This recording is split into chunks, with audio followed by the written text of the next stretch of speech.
یہ جو غصہ ہے، کیا یہ غصہ ہی ہے؟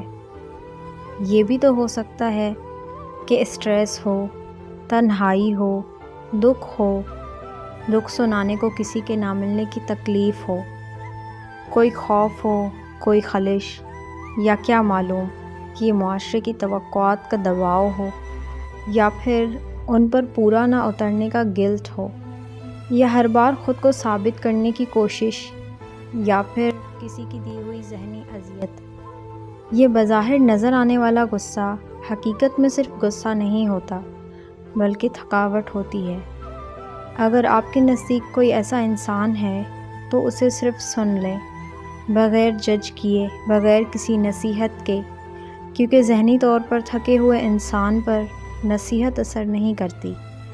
اگر آپ کے چند الفاظ اور تھوڑا وقت سامنے والے کی اذیت کم کر دیتا ہے تو اللہ کا شکر ادا کریں، کیونکہ ہر کسی میں یہ خوبی نہیں ہوتی کہ وہ ہمدرد بن سکے۔